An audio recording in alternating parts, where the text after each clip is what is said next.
na minute oyo eza koyinda mabe na Minembwe. C'est le troisième jour. Troisième jour d'affrontement. Troisième jour il y a terreur. Et troisième jour Oyo le FRDC va le bien. En tout cas, nous devons avoir Minembwe centre. Et aujourd'hui, je vous dis que 80% de Minembwe centre et entre les mains, il y a FRDC. Ce matin, dimanche à Lelo, l'armée rwandaise, au travers de ses forces aériennes, balançait attaque généralisée dans la localité autour de Minembwe, Rugezi, Kalingi, tout ça, balançait tout ça. Pour obliger de replier. Ah, to Timbelibino. Géona, et Simba Kalissu Souté. Et Simba Kalissu Souté. Donc, ils voulaient nous obliger à replier. Baye n'a donc l'icolo, tout ça, parce que pour les Rwandais, en tout cas, il faut à tout prix garder Minembwe centre. Super de Minembwe centre aujourd'hui, c'est fini, donc site qui va basculer. Maintenant, je demande au FARDC la détermination. Awa, dans l'après-midi, drone, c'est mati. Hein? Drone à FARDC, et nous TSCO évangile. Donc, drone à FARDC est bombardé et détruit. Il semblerait, selon plusieurs sources, les colonels, il y a Turané au Samata neutralisé. Mais ça reste à vérifier. On a commenté trop, mais selon plusieurs sources, que ce matin, il a été neutralisé. Il y a une photo, on a vérifié. Tout ça, une photo, tout ça. Vous voyez. Donc, les commandants, il y a opération Axouana depuis le 1 septembre major a été déjà neutralisé à Koufaki. C'est comme ça que les colonels avaient, mon copain Samata c'est le numéro 1, après ça qui ordre de se retirer. J'étais en débandade. Avant que le soir, au renfort, il y a armée rwandaise, un renfort aérien. Donc armée rwandaise et Yewana, tout ça. Mais et là, on se rappelle la force aérienne. Pourquoi ne pas maintenir la patrouille aérienne? Hein? C'est-à-dire, à partir de l'icolo, on a beau télémique à l'icolo, vous patrouiller, pour moni drone na bango les beau détruire l'icolo kuna. Au lieu que drone zongi qui sangani après sous bango ba yé monter distance soit et ça la pénalité qui tourne pénalité. Pourquoi ne pas seulement tout patrouille balamoko aérienne? On a plusieurs drones haute à l'icolo, on a même banda 48 heures télémique à l'icolo na. Toi ba drone belé et télémi eza osagé. Et talaga donc ce qui drone bango y aller directement contre-attaque. Bilo wana ke bokei bozota mbele bokei bombarder après bokei bango ba yeroya. Botika la drone ezala na ba autonomie ba musala ba 2 jours soit 3 jours. Ba CH4 na autonomie makasi. Ba nini ba winglo que autonomie soit 48 heures. Be ba musala 72 heures. Pour l'unité botika wa likolo wana ata 2 etikali likolo. Après musala do recharger en temps soit na sili. Alors moi on est remplacé. C'est comme ça. Drone est likolo et télémi kawana donc ils ont patrouillé kawana donc stationné kawana parce que si on s'allie bon côté les gens va et vient on va bêter tout ça les replis mais en bala oyo on m'a envoyé les images il y a source belé oyo il y a FARDC déjà dans l'école des Minembwe donc épée Minembwe. Attends, je vous montre ces images là il y a FARDC dans épée Minembwe. Eh, tumbeza makasi. Hein?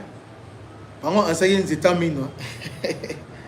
Ansaki ba G o ano sala liboso na ba G. Yambala o out ba G zate. Eh. Buso bano sala ba G. Pensez que chaque jour ils allaient même ba G wana. Attends, je vous montre.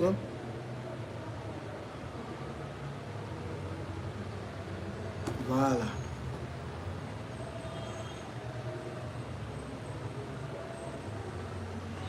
Bon, ce qu'ils ont pour la qualité, il y a l'image, hein, mais savez que à condition.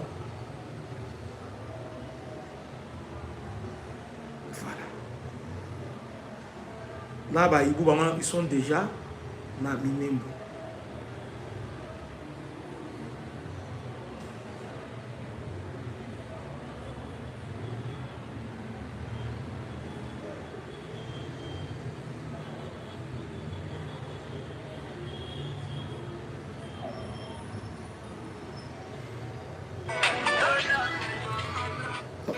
Ils sont déjà là-bas. Ils sont déjà à Minimbe. Affrontement et à Kosakarate. Il y a un autre sengi Bakonzi. En tout cas, dimanche, allez le légater. Au plus tard, à 12h, tous ont déjà totalité, il y a Minimbe centre. Et vous mettez le pétan moulaï. Tu as vu que Kagame a recédé, il va bombarder, il va commencer à. Mais, tenez bon les gars. Bah, unité et bout, dernier rempart, il y a FARDC Bangwana. Bangwana, la dernière ligne, ce sont tes, des Baesco, mon Bangwana, sinon Bangwana, on met déjà dans Minimbu. Alors, organiser l'opération. Bon, organiser l'opération spéciale. Bon, organiser l'opération spéciale et belé. Pour neutraliser. Parce que Batikalika na base. Attends, je vous. Batikalika na base. Batikalika na base moko. Tozu bango nyonso. Batikalika na ngomba moko o Batikalika na yango. Nde place oyo. D'ailleurs, tout le monde est en ngomba wana. Mais tant qu'on a eu un renfort. Tant qu'on a eu un renfort, il y a l'armée rwandaise. Nde Baesusu va récupérer.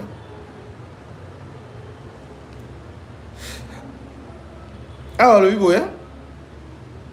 la cité de Minimbe Centre est contrôlée à 80% par le FARDC. La localité, 20% reste sous l'influence des groupes armés turanais au Red Tabara, appuyés par l'armée rwandaise. Les affrontements se poursuivent.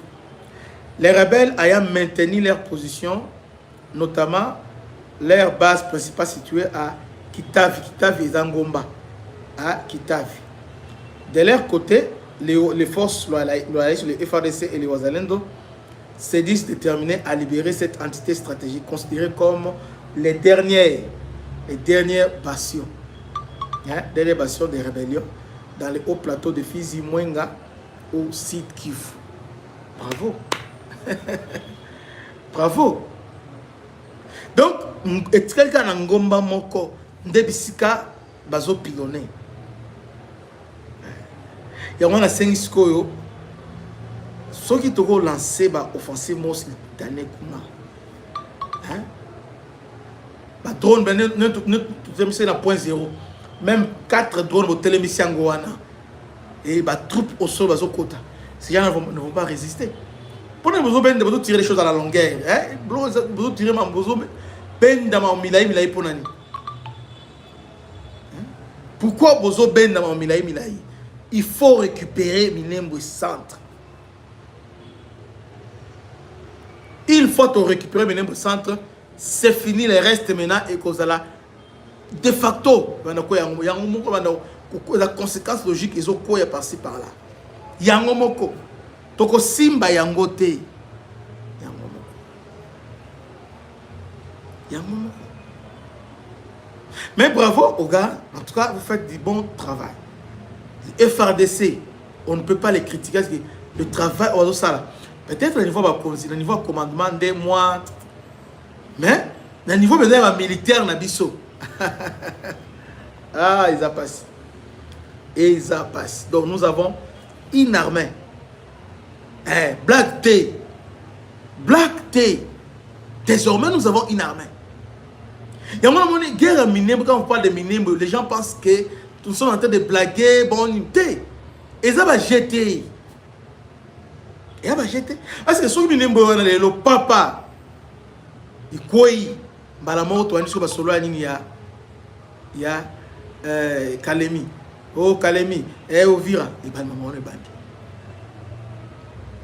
Clé, Yangwana Likoloana. Bisika Bazobunda, le 3e jour, et le FADC maintenant, Bazo contrôler au moins 80%. Va contrôler 80%. En tout cas, bravo les gars. Soutien total. Allez-y. Tolingi toyo kalokito lelo avant tolala. Toyo kalokito kebo koti.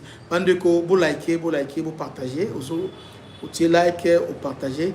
Il y a des gens oyo bazotala biso baza abonné te, ou abonné pe ou partager. Donc restez branchés, que Dieu vous bénisse. C'était votre humble serviteur, le bishop Christian Lao. Salutations à l'honorable monsieur Blaise Titoumonizi. À la prochaine. Ciao. Bana Congo, bino batu bozana besoin ya kutonga banda kuna bino. BM échafaudage, ezopesa bino, planche, shell, sécurité, marzimal et lenda. L'air mutamati, mutakoko ya te.